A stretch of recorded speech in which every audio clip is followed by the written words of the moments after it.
welcome to That Wrestling Show, the podcast where all pro wrestling matters. It is I, Bill, along with Fro. How are we doing today, Fro? We're doing hungry. Hungry like the wolf? I'm hungry like the wolf. Except you're not in some Asian jungle with paint on your face. Yeah. Okay. That was such a weird video. It is. Rio is like the better video of the two. Yeah. Because it at least captured, well, we'll save that discussion for later. Anyway, this week on the show, we are going to talk about one of the worst Monday Night Raws of all time that took place this week. Do you know how bad it is? It is that bad that I actually saw it because I heard the numbers were that down and I was like, what did I do on that Monday Night Raw? And I actually watched some of it and I was like, yeah, I can understand why. I can't wait to tear into this one. I really can't wait. Plus, we're going to talk about The Rock buying the XFL. Yeah, we talked about that on the podcast. Marty Jannetty confessing to something in like the most bizarre story of the year, and much more. But I want to begin on a happy note, Fro, because one of the things that you and I were most excited about before this pandemic began was that WWE was coming back with their ice cream sandwiches, bars, whatever you want to call them. Well, my sister earlier this week finally found a box of WWE Ice Cream Sandwiches. Ooh. It's been like 5 months since they've come out, and she finally found me a box. And I actually have an ice cream sandwich here with me. I have not eaten one yet. I was saving it for today. I have on mine the Macho Man, Randy Savage. As you can hear, I'm opening it. And on the back, there's actually two pictures. You get Randy Savage on one and Roman Reigns on the other. On this, or at least on the one that I have. So, I'm going to take a taste. Do a little taste test. See if it's any good. So, I wish actually, nah, I'm not going to put, you know what? I think I will put it up on video for our Instagram.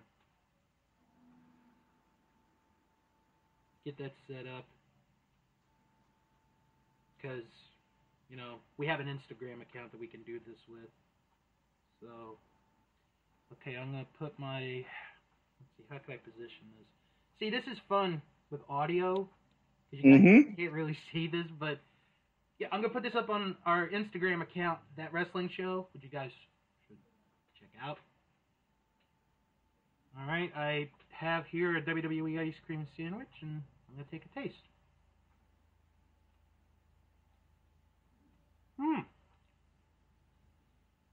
It's actually not that bad. Does it taste like wrestling? A mix of the Golden Era and the Attitude Era. Some good stuff. This will definitely get us more followers on Instagram. See, look.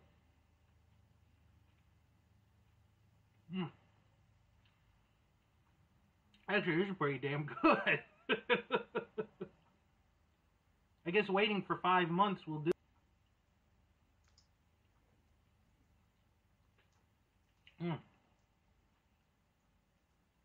Well, that was actually pretty damn good, bro. I might have to ask my sister to get more of these. Of course, the cookie part is sticky. I gotta get that off my fingers. But, No, this is really good. Nice. I hope they sell them in Norway, Fro. They should. If they do, you should get some. No, they don't. Because unfortunately, I can't ship this over to you. There'd be a lot of freezer packs, and they probably would fall out, and you'd have a mess. All right. So now that we've done that, let's talk about sort of the week that was in wrestling, and start off with what happened on Monday, where The Rock and Hey guys, I do want to apologize right now. Fro had been having some technical difficulties on his end, and he will not be able to be on the rest of the show here today. So it's just going to be me for the rest of the show. Fro will be back next week once the technical difficulties are managed. One of the big stories this week was The Rock buying the XFL for a cool $15 million. I was actually surprised when I heard that The Rock had bought the XFL. It was actually he and his agent / former wife, Danny, and another business person who bought it. For smooth $15 million, I mean, that's a pretty good deal right there. Obviously, we're not going to hear anything about the XFL for a long time, but it has been bought, and just going to have to wait and see what goes on. Alright, one of the weirdest stories, maybe this year, in professional wrestling, is with Marty Jannetty. Marty Jannetty, for those that don't know, he does have a Facebook account. And let's just say how he has managed to still have a Facebook account after all this time is beyond me. But this week, he posted something that was very shocking and caught the attention, news attention, not only in Georgia, that's where he lives, but pretty much everywhere in the entire wrestling community. So, what I'm going to do is I'm going to read what he posted on his Facebook earlier this week. And I'm gonna, for the better choice on my end, edit some words out and use other words or bleep it out. Because I don't really want to offend anybody on this. So this is what Marty Jannetty posted a few days ago. I never told no one this, even my brother Gino, because Gino would have killed him, and I didn't want my brother gone. Hell, he'd only recently came home from Vietnam. I was 13, working at Victory Lane's bowling alley buying weed from a gay guy that worked there. And he put his hands on me. He dragged me around to the back of the building. You already know what he was going to try to do. That was the very first time I made a man disappear. They never found him. They should have looked in the Chattahoochee River. But Winnie, and there's a few pictures of Winnie in his post. I likes you so damn much, probably my favorite, but I promised myself way back then nobody would ever hurt me again. That includes you. I loved you, but you hurt me with your effing Jamaican jealousy. You can go your own way. I don't need you. So, in a way, Jannetty may have, for the most part, claimed that he killed somebody. So Mike Johnson of PW Insider the following day had a little bit more information on this, and I'm going to read what he wrote on pwinsider.com. One day after claiming, and then deleting, that he had murdered someone when he was 13 years old, Marty Jannetty discussed his confession further and stated that he was defending himself against a sexual predator. Jannetty appeared on Boston Wrestling's YouTube channel to discuss his social media claims. During the 20-minute discussion, Jannetty stated that when he was 13, a front desk clerk at Victory Lanes, a bowling alley in Columbus, Georgia, attempted to rape him. Jannetty, who was working at the bowling alley at the time, stated that he knew the person was known for selling weed, which is why Jannetty wanted to see him, but didn't know the same person lured children. Jannetty claimed that he was allegedly fondled inside the person's car, and when he tried to get out, the clerk got angry. Jannetty stated that he was pulled out of the car into an alley and had his pants pulled down, but was able to grab a brick and strike the clerk before he could be sexually assaulted anally. Jannetty stated that the person didn't deserve to die, but deserved to get his ass beaten. Jannetty also stated he didn't intend for the person to die. On the Facebook post, which I just read, Jannetty claimed the body was disposed in the Chattahoochee River. On the Boston Wrestling broadcast, Jannetty stated how the trauma of nearly being raped, killing someone, and then throwing the person in the river and finding out on the news the dude's missing badly affected him. While Jannetty has been known to make some outlandish statements on social media and has not been in the best of health in recent years, police in Georgia have opened in an investigation into his claims. Now, that is according to TMZ. Jannetty is 60 years old now, and he claims the incident happened when he was 13. So the murder, the alleged murder, because that's what we're going to go with, would have taken place in 1973. The Georgia Bureau of Investigation's website does not currently list any unsolved murders prior to 1980. Here, this is one of those streets that you could go so many ways. It's not going to have a good ending.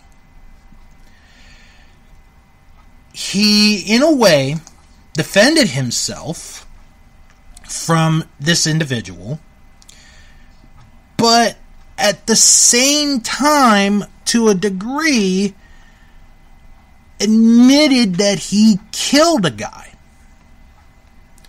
But it was in self-defense. So, I really don't know what to say on this. Hopefully, Marty can get some help, some professional help, and he can end up, feeling much better in the near future. I just don't know how anyone should react to that. I mean, it's a very shocking story that came out. It's a sad story too, because somebody was murdered. This whole story is sad. I'll say that. This whole story is sad. I don't think there'd be any way that anyone could sugarcoat it, could try to make it better, try to, be all uppity. It just can't happen. It just really can't happen. Like I said, hopefully Marty will get some professional help in the very near future, just for his mental health. And I think that's the big thing to worry about, is his mental health right now. So let's talk about the Wednesday night beatdown again this week. Although, to be fair, NXT did a really good job in their ratings. They went up in audience. They had 753,000 with a .20 rating in the 18 to 49 demographic. But AEW, for the first time since March 18th, had over 900,000 viewers. It was 901,000 overnight viewers. They had a phenomenal rating. Oh my God, in the 18 to 49 of a .36. Top 5 in that key demographic again, 18 to 49. The last time they went above a .3 or at 3.5 or above a .35 was the last time they hit 900,000 viewers, which was March the 18th. Pardon me. The first few weeks when they started, they had hit 1 million viewers. Will they get back to it? Who knows? It remains to be seen. But 900,000 viewers, that's really, really good for NXT to have reached. Or AEW, I mean, pardon me. Now, speaking of AEW, a couple of schedule changes that they had to make because of the NBA playoffs. So, if you are an AEW fan, you may want to pay attention to this because this is going to be very, very important. This coming Wednesday, the 12th of August, is a normal show. It's a normal 8 p.m. show. After that is where it's going to get a little bit interesting.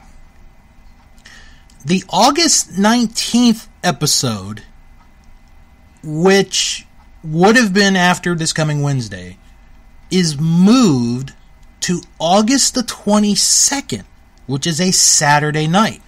And that is from 6 to 8 p.m.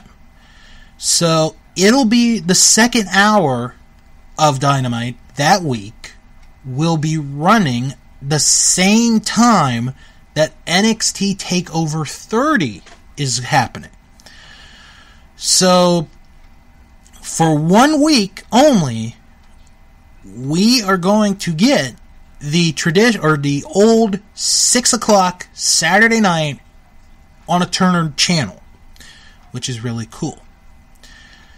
The August 26th show will air that night, late night, after the NBA games. There will be a second separate showing of the August 26th episode the following night from 8 to 10 p.m. September 2nd and September 9th, the two shows will be back head-to-head. On September 2nd, TNT will be airing 3 hours of AEW. That is the go-home show for All Out. Plus, at 10 p.m., they will air the countdown to All Out. So it's really not going to be like 3 hours of wrestling. It'll be the 2 hours, and then they'll do a special night or a special hour there. The September 16th episode will be airing on September 17th from 8 to 10 p.m. as that'll be going head-to-head with, that is if there is an NFL season, Week 2 between the Cincinnati Bengals and the Cleveland Browns.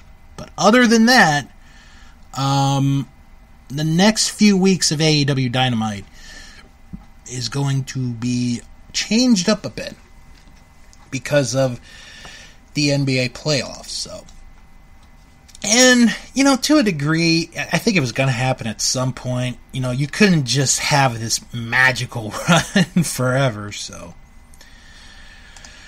sticking with AEW, one more piece of AEW business to talk about here. They announced earlier this week a female wrestling fan club called AEW Heels. I'm going to read this press release. New female forward community led by Brandy Rhodes to hold first event on the new platform Friday, August 7th, which is, the day we're recording. AEW Heels, the new female-focused wrestling community led by AEW Chief Brand Officer Brandy Rhodes and the stars of AEW's women division, today announced the launch of its new fan membership platform.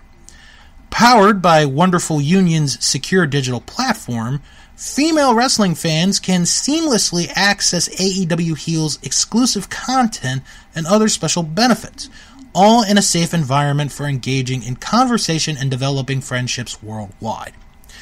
With an annual paid subscription of $49, members receive access to a variety of features, including virtual meet and greets, video conference discussions with industry experts, exclusive AEW talent Q&A sessions, customized merchandise, special promotions, themed parties, and more.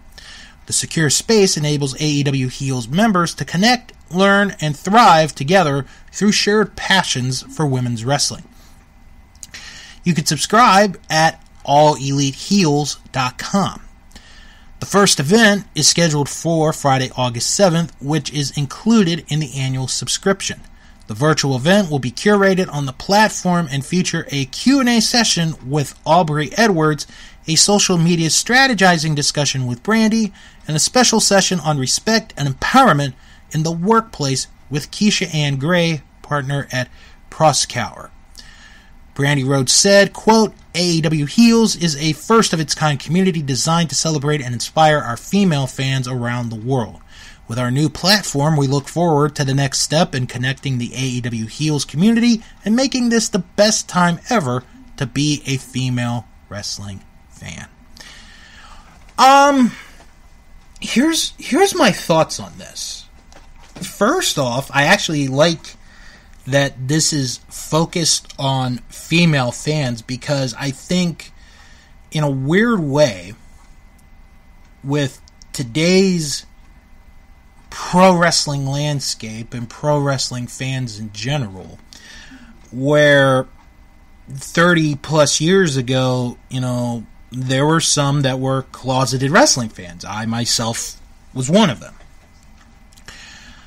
I think in some way there are females who are closeted wrestling fans.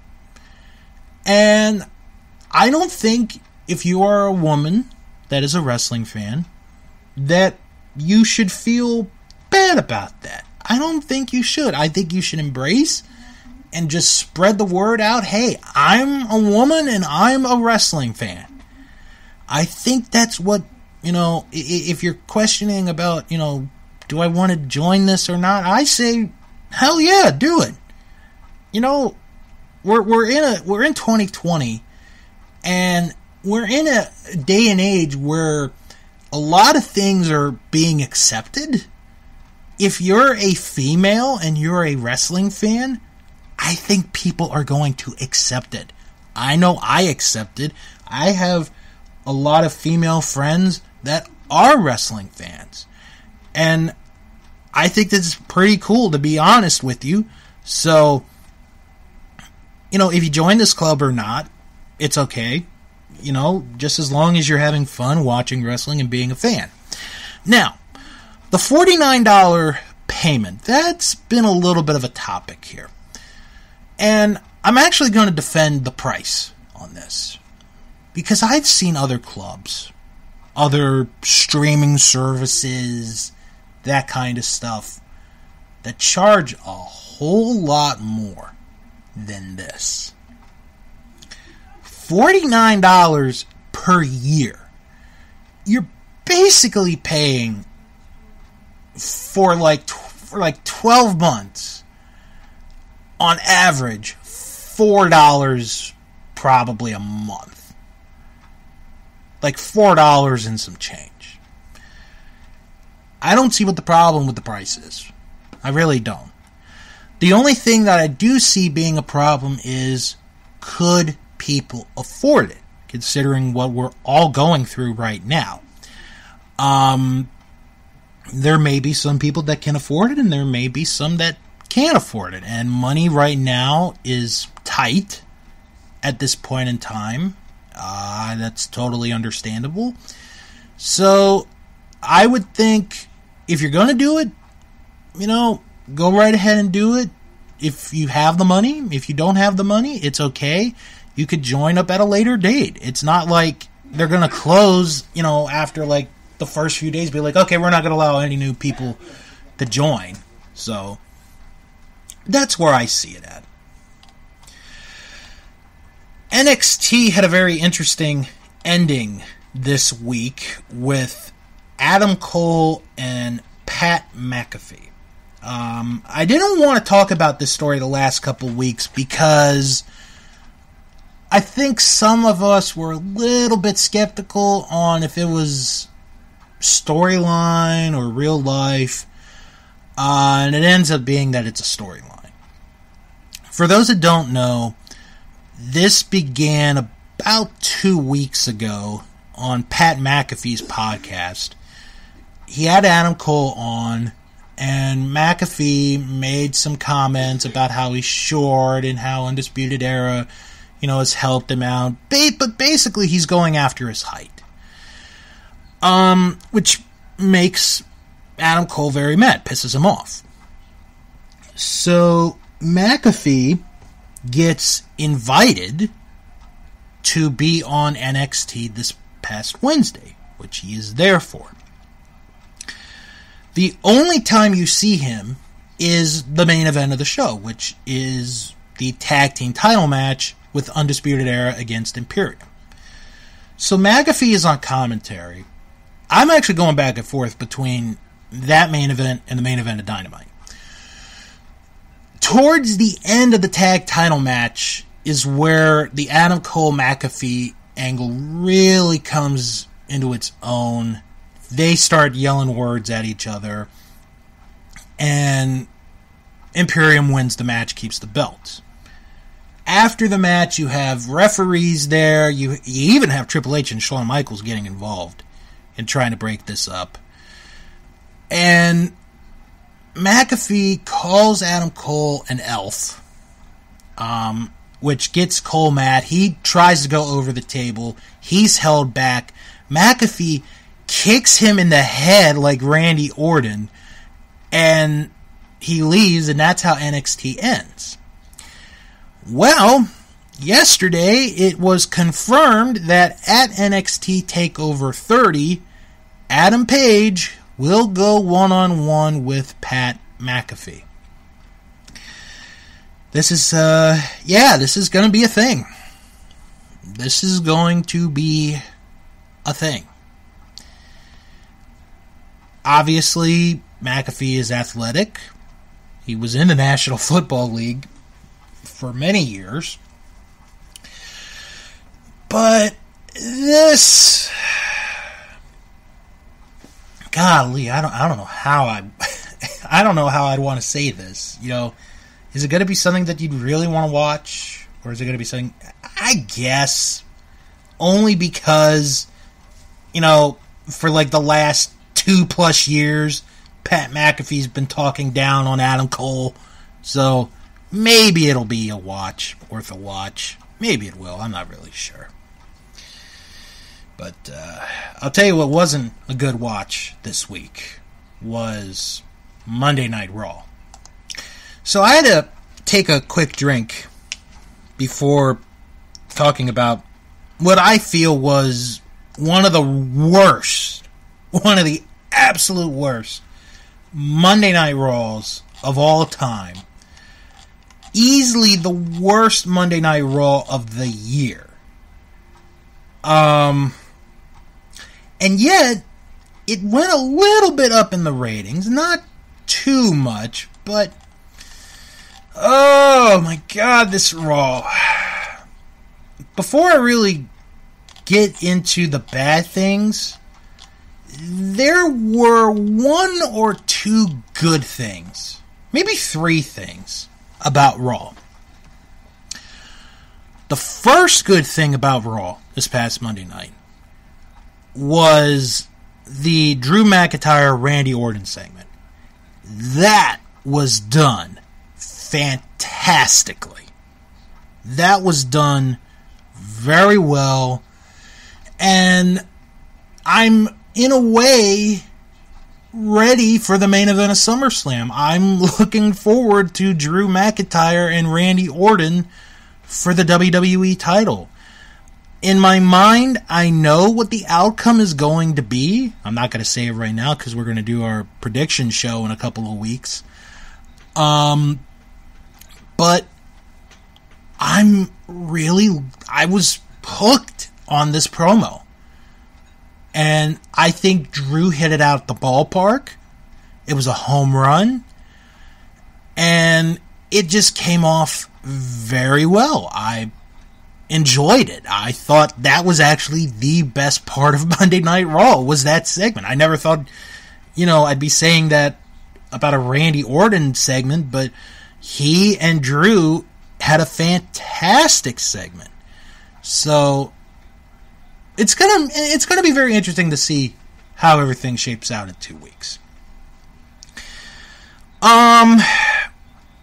I didn't mind Samoa Joe helping out Tom Phillips, because, like I said last week when we talked about who have been some of the winners during the pandemic, Samoa Joe has really come out on his own as a commentator, and I really liked the interaction he had with Murphy and Seth. I know the part where Seth is belittling Tom Phillips was bad, because Tom Phillips is just a bad actor. That was bad, but Samoa Joe was really good, and I've always been a Samoa Joe guy. I've loved Samoa Joe since I first saw him in a wrestling ring.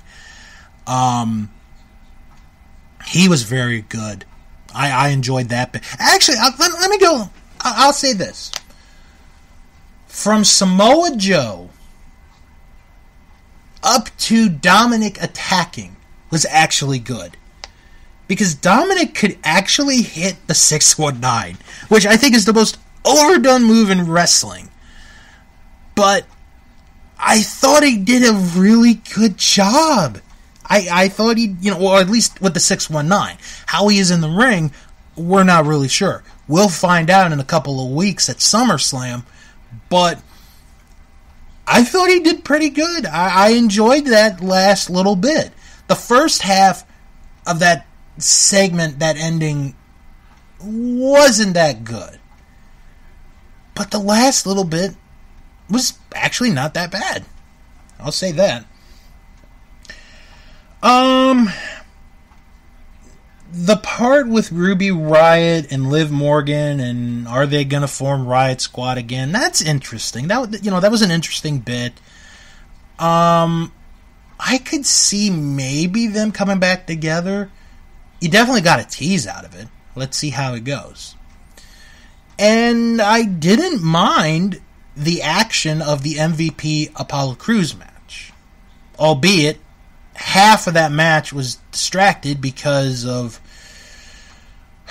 the rest of the bad stuff that happens on Raw.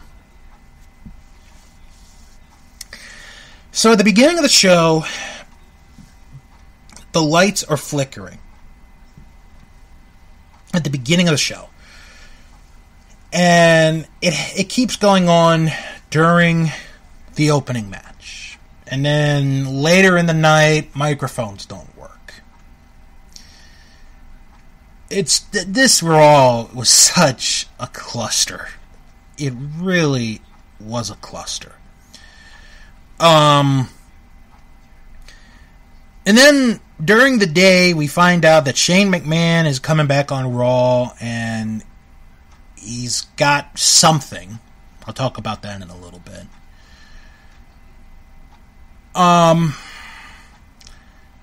Nia Jax had a segment where she was supposed to apologize to a WWE official whose name is Pat Buck. Now, Pat Buck actually used to wrestle on the Indies before he got to WWE.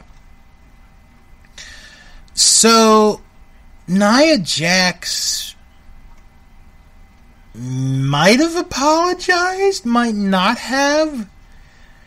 And then she challenges Buck to a match. And she's like, how about you versus me? Come on, you're a wrestler. Let's fight. You versus me.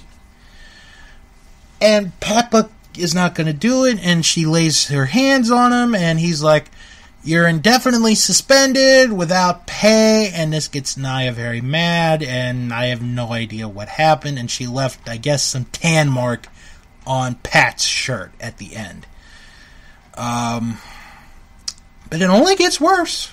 Only gets worse from there, folks. Because during the show, Charlie Caruso reports that somebody knocked over a box.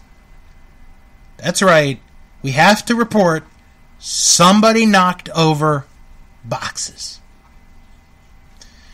This just in, ladies and gentlemen. A baby pooped their diaper. Has to be changed. More at 11. So, MVP's like, what are you doing reporting on boxes being knocked over? I felt the same way, MVP. Felt the same way.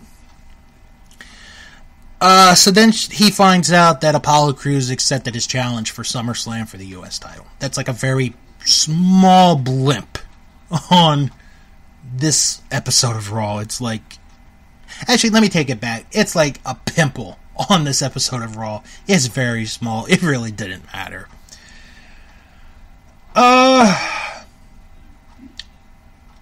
Asuka interfered in a match Sasha Banks had with Shayna Baszler. She attacked Bayley, who was outside of the ring, and the referee called the bell for no reason whatsoever. Yeah, that's how you end a match, apparently, is you attack somebody on the outside of the ring and you get the other person disqualified. Okay. God. Then we're gonna get... Okay, then I want to get into Raw Underground. This is such a ripoff of so many things. The obvious one is Fight Club, the movie. Obviously. But there's so many other things it's a ripoff of. It is a ripoff of a story that Chikara did for a good while before it ended, where a group of wrestlers came together and they had these matches, and there were no ropes.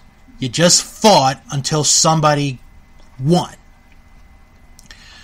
So, the first person that is profiled on this is a gentleman, and I want to get his name so I don't mess it up. God. Dabba-Kato. And I'm like, who in the world is this guy? It wasn't until somebody posted on Facebook that it was Babatunde from the Greatest Royal Rumble. So yeah, Babatunde is on TV. I don't mind him. He's got the look that Vince likes. Very tall man, muscular. He beats up a couple people. Then we see later that there are pole dancers, strippers. They're dancing at Raw Underground. Oh, okay. Next guy we see come up is Eric of the Viking Raiders. And I'm like, I don't know if he should be doing this. He was in a motorcycle accident like 5 years ago that almost killed him. He basically beats the guy in like 20 seconds. Yeah, folks, this is MMA fake fighting on a fake fighting program. I know, it just sounds bad. We end the show with Dolph Ziggler, who 2-3 weeks ago was competing for the WWE Championship at Extreme Rules, or pardon me, the horror show at Extreme Rules. And he's having a fight in Raw Underground and wins. Okay. Then the Hurt Business comes in, and they just beat everybody up, and they're saying like they're taking over, and that's how Raw ends.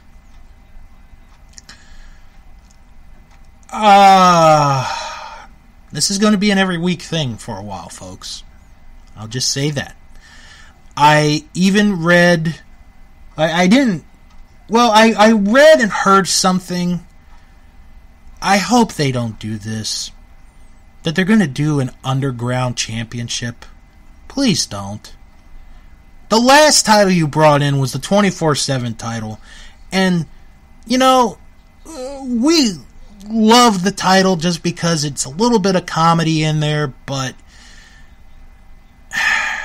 come on, it didn't go over that well. I don't think that title will go over if they do it. So yeah, basically Raw Underground is not an original thing. Not an original thing. But before we get to the point where you just put your head in your hand and you question your existence of living, I want to play for you guys the best part of Raw Monday night. The best part of Raw. And I'm not even kidding about this. It's a commercial. It's a commercial. It is a... Okay, you know how FS1, they've been airing old WWE pay-per-views on Tuesday nights. They do this promo, this commercial, for SummerSlam 92.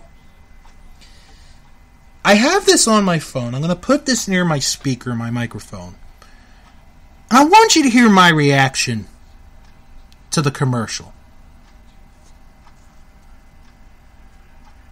I want you to listen very carefully to a little bit of the description in this commercial. Tomorrow night on FS1, legendary superstars dole out their version of the royal treatment with WWE SummerSlam 1992, live from Wembley Stadium in London. Wait. Did you just say live? Let's go back again. Legendary superstars dole out their version of the royal treatment with WWE SummerSlam 1992, live from Wembley Stadium in London. Yep. Get ready, folks, because tomorrow we're going live to 1992 for SummerSlam. Oh, God, they can't even write a commercial right. Oh. Yep. SummerSlam 92, live. Man, that's terrible. That's bad. And then... I actually might have saved the worst for last, which I'm a little surprised that I have. So, it starts with me turning down the volume on my phone. Angel Garza, who is supposed to be this Latin lover, heartthrob guy, even though we just heard recently he got married, congratulations, is hitting on a woman who was a contestant on The Bachelor. Don't know her, never seen her, never watched The Bachelor in my life. Yeah, exactly. It's a blonde. So Andrade and Zelina Vega tell, Angel Garza got to get ready for this match. So Street Profits come out. And Montez Ford starts to act a little weird. During Angelo Dawkins' match with Angel Garza, Montez Ford collapses on the floor. And Angel Garza picks up the 3 count to get the win. Dawkins doesn't care that he lost. He's worried about his friend. So, Montez, trying to get his senses together, and it's like, okay, are we going to have a match? Because it was promoted during Raw that the 2 teams that are going to meet at SummerSlam are going to be an individual action. So, Montez Ford has a match with Andrade after he collapsed. Towards the end, Montez Ford starts to make a move. He does a dive over the top rope, lands on Andrade. Then Montez Ford gets in the ring, starts shaking the ropes, and then he collapses. He collapsed in the ring. And they stop the match. And they have paramedics there, and they're checking on him to see just what in the world happened. So, Charlie is outside of the doctor's room. Zelina Vega and Andrade and Angel Garza are there. They want to know if Montez Ford is okay because, you know, we want to win the tag titles, but we don't want to win it, you know, without him. Well, Angelo Dawkins comes out and says to them that Montez Ford was poisoned. Someone spiked his drink. And here comes Bianca Belair, Montez Ford's wife. As she's like, I know it was you, Vega. I know it was you. If you did this, she's about ready to kick her ass. She takes her earrings off. They're having to be held back. Did we really need, in 2020, an angle where someone got poisoned? And it wasn't even done in a smart way, too. Like, it's pretty obvious that this guy has a cup in his hand, drinks out of it all the time. You couldn't have done it any better than this? And then, to wrap up the shit stain on an underwear show, Tom Phillips tells us that there is security footage of something that happened outside the Performance Center of a group of people. So I'm like, okay, what the hell is this going to be? It is 5 people. It's 5 people. I counted. 5 people. They are yelling. They're like, yeah, do this, do this, do this. One of them has a Molotov cocktail in their hand. Throws it at a generator. And it blows up. And it's basically an Antifa group. I'm not kidding. It's an Antifa group. Oh my God. I'm not joking when I say this. I had a hard time getting to bed after Raw Monday night. This was such a terrible show. Such a terrible show that I just shook my head and I'm like, what the hell was this? It's... Okay, because another thing, and this was a part that I missed, was apparently on WWE.com. They said that a new faction was going to come or debut tonight on Raw. Was that the group? Because if it was, you kind of did a piss poor job of debuting a new group where you're basically making them Antifa.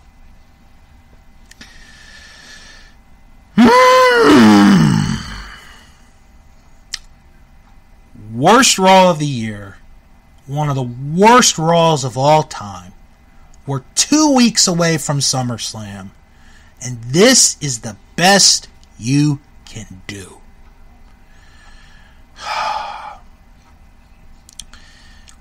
Yeah, this was terrible. It was beyond terrible. It was, if I may use the words of the angry video game nerd, buffalo diarrhea. Bad. I would have rather seen Jaws come out of the water, fight Mothra on a planet where King Kong and Godzilla are the guest referees. That would have been more entertaining than this Raw Monday night. Raw Underground is going to continue. How Raw Underground is perceived in the future remains to be seen.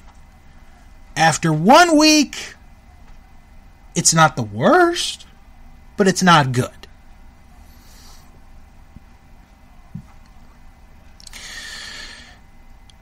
I mean, you're this close to SummerSlam. And let's talk about SummerSlam. Because there are rumors that SummerSlam is going to be held in Atlantic City, New Jersey. And I talked to Jim about this, Jim Boystar. And he said, because we talked about it, he said to me, he hopes it doesn't happen, but knowing the governor of New Jersey, he probably will allow this to happen. Which wouldn't surprise me. Because there have been some independent wrestling shows that have been running in Atlantic City as of late. And the whole purpose of running a show in Atlantic City, New Jersey for SummerSlam is to have an audience. A live audience. I've also heard Rhode Island. I don't think it's going to happen in Rhode Island. And I think New Hampshire was the other one. I highly doubt it's going to happen in New Hampshire. You're 2 weeks away. You're either going to make the move or not. I would not make the move. Keep it at the Performance Center. I know Vince is getting tired of having these pay-per-views at the Performance Center, but where else are you going to do it? Are you going to be Dana White? Are you going to buy an island in Abu Dhabi where Garfield tries to mail Normal the cat over and have a SummerSlam pay-per-view in Abu Dhabi where, oh, by the way, you could probably visit Saudi Arabia and have another show there and get dirt money from the Crown Prince of Saudi Arabia? Probably would do that. There is right now no logic in WWE. There's no logic. There's no real leadership in creative. There's no real leadership in production. There's just no real leadership. It is right now in a position where it could be the Titanic. This could be WCW all over again. The only difference between WCW and WWE is that WWE is owned by a man who's been in wrestling his entire life. But he is at the point in his life where he has basically no idea what the hell is going on. I could go on, I could make a rant, say, oh, somebody get Vince out of there, but that would be beating a dead horse. It really would. I could go on and say, you need new people to create stuff, but that'd be beating a dead horse. I could say, get rid of Kevin Dunn, get a new producer in there. Guess what? That would be beating a dead horse. You know what you should do, folks? Watch AEW. Watch Impact. Because Impact has been really good. And I'm not even lying. Impact has been really good. Go to Independent Wrestling TV. Sign up for their streaming services. Watch their independent wrestling shows. Go to Ring of Honor. Watch Honor Club. Major League Wrestling. New Japan. Watch all that stuff. You don't have to suffer. You don't have to suffer. SummerSlam, with the exception right now of the main event, might not be a good show.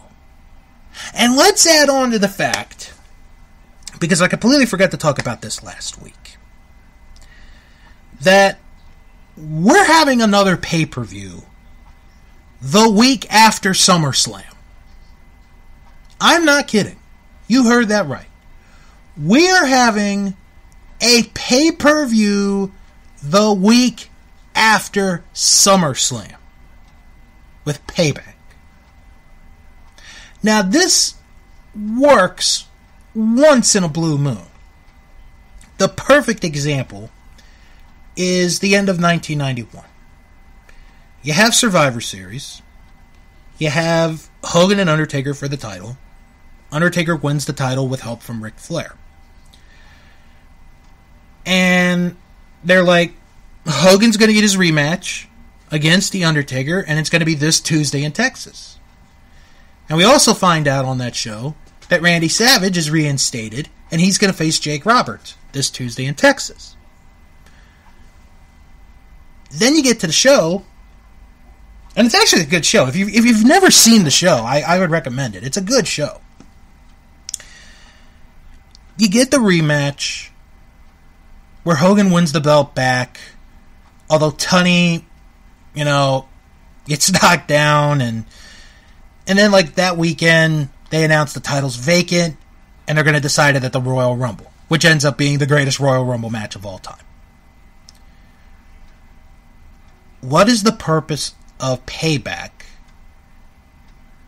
if one of the main titles change hands, meaning the WWE title or the Universal title?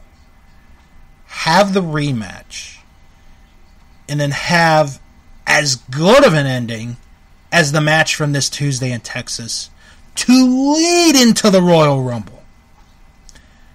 1991 worked perfectly. 2020, not going to work. It's just not going to work. Right now, what we are seeing with WWE is a sinking ship.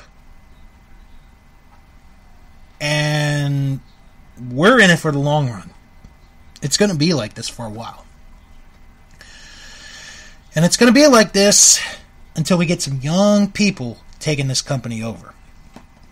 And when that happens, it may be too little, too late. And on that note, that is going to wrap it up for this week's show. Let's get into the plugs that we usually do. If you have any questions or comments, send an email, wrestlingman@thatwrestlingshow.com. Follow the show on Twitter at WrestlingShow11. Follow us on Instagram at ThatWrestlingShow. Visit our Teespring store, teespring.com/podcast/ThatWrestlingShow. Join the Facebook group. It is That Wrestling Show fan group. You type that in the search bar, hit the add button, and you're pretty much in. Check out our Patreon page, patreon.com/ThatWrestlingShow. If you like what you hear, check out our extra content. Since Fro's connection isn't really working, I'll plug Another Digital Citizen with him and Luke. Comes out each and every Wednesday. Some of the topics they discuss include Tron Tells the Truth, Episode 5 review of Tough as Nails, Mount Weather, another digital review of The Informer, and much, much more. That is Another Digital Citizen. Check out some podcasts that I think you guys would like. Check out Our Vantage Point, the Retro Wrestling Podcast with Joe Murata and Michael Quinn. They take you into the world of retro wrestling really like no other. This week, in their Up-and-Comers segment, they talk about Tiger Ali Singh, plus Week 4 of the Royal Rankings of the Best Talkers, and a review of Nawa Wrestling from June 30th, 1990. And sometime soon, I don't know when, the review of Survivor Series 90 will come out. When I know, I'll give you guys the full details on that. Maybe next week, maybe 2 weeks. Who knows? But it will come out very, very shortly.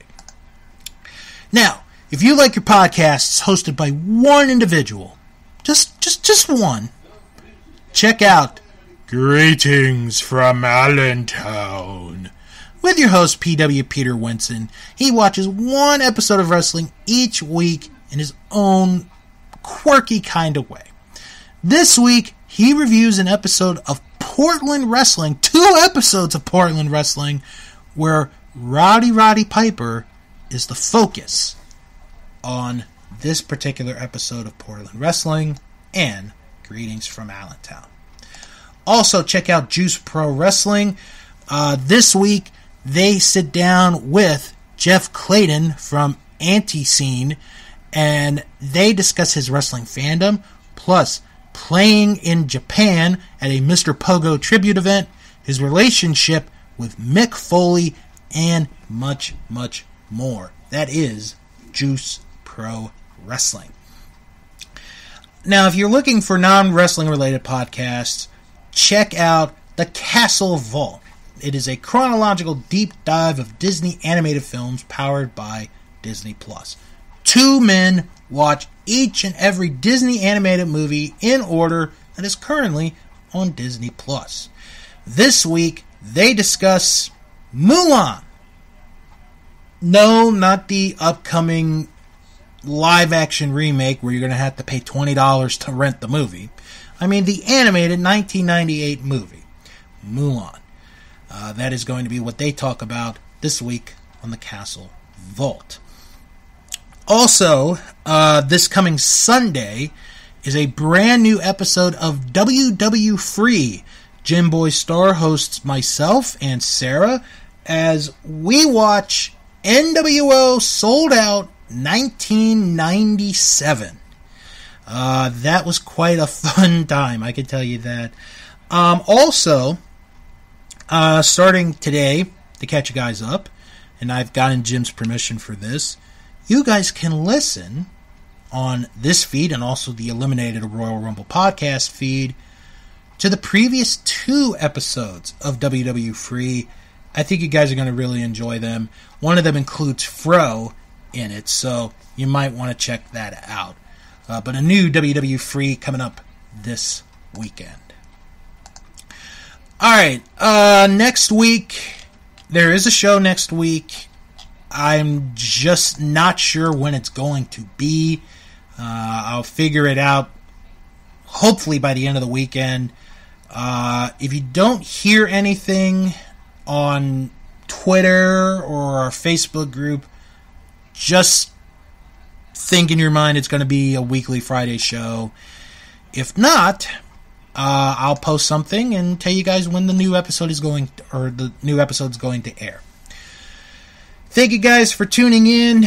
I'll tell you, that ice cream sandwich was really, really good. That was one of the bright spots, actually, this week of this show.